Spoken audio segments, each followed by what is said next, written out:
Israeli border. Is the Trump administration's maximum pressure campaign working or hitting some resistance? Let's turn to Nile Gardiner for analysis. He's the director of the Margaret Thatcher Center for Freedom at the Heritage Foundation. And Senator John Barrasso, Republican from Wyoming, sits on the Foreign Relations Committee and happened to have lunch with the president today. And I understand both these big topics came up. Great to have both of you with us. Thanks so much for having me. Let's start with Israel. A lot of blame being spread around on this front. We have this tweet from Turkish President Erdogan saying, a reminder to Netanyahu, to the Israeli Prime Minister, Hamas is not a terrorist organization and Palestinians are not terrorists. It is a resistance movement that defends the Palestinian homeland against an occupying power. The world stands in solidarity with the people of Palestine against their oppressors. Well, we know that Hamas is a terrorist organization. Republicans and Democrats agree.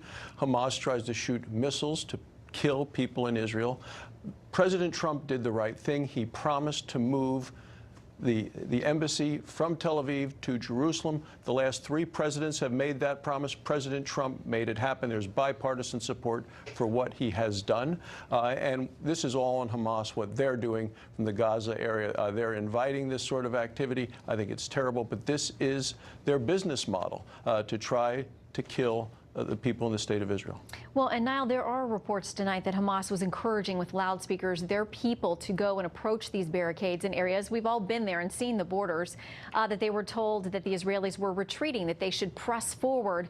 And there are now, a number of leaders, including Israelis, of course, saying tonight that Hamas is sacrificing its own people, but the leadership seems to be unafraid. Absolutely. And Hamas is certainly a terrorist organization. It's committed to the destruction of Israel. And without a doubt, these protests, these demonstrations, these riots were used by Hamas in order to try and strike directly against Israel. But clearly, Hamas has no concern whatsoever for human life. And so, as one magazine, the Weekly Standard, put it, the protesters were used as sort of suicide rioters, actually. And Hamas has absolutely no concern whatsoever for the well-being of the Palestinian people. This is a terrorist organization backed by Iran, and an organization that poses a deadly threat to Israel. Israel is absolutely right to defend itself, to take action against this brutal and barbaric terrorist movement. Yeah, and we'll talk a little bit more about it with our panel coming up a little bit later, how the media has been covering the 2 sides of this conflagration. Let's turn to North Korea, because continuing to have breaking news, I want to read exactly what we have here tonight. The Wire is reporting that North Korea's first vice foreign minister says the country has no interest in a summit with the U.S. if it's going to be a one-sided affair where it's pressured to give up its nukes. Now, Senator, I thought that was a key critical part of this whole conversation and plan. Well, it is. And President Trump is not going to be buffaloed by discussions like this.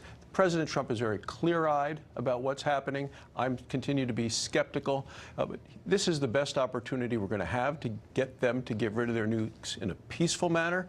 But the president knows, as he said, may work, may not. He's committed to trying to make it work, but he's not going to be taken in. What was his attitude or your sense of how he was feeling on this particular topic today during your lunch that you had? I mean, I know that this news is late, but at least at that point, moving forward with the summit. Yeah, well, he was hoping that things would work out. He knows they may not, but he's hoping that they will. He was happy with the release of the hostages who came home last week. He went to meet them at the airport. So he's continuing to look at this as something that we can do. He knows that North Korea and nuclear weapons make the world less safe, less secure, less stable. He wants to remove nuclear weapons from the entire Korean peninsula. It's a noble goal. He has cooperation from countries around, including help from China. That's a big part of it.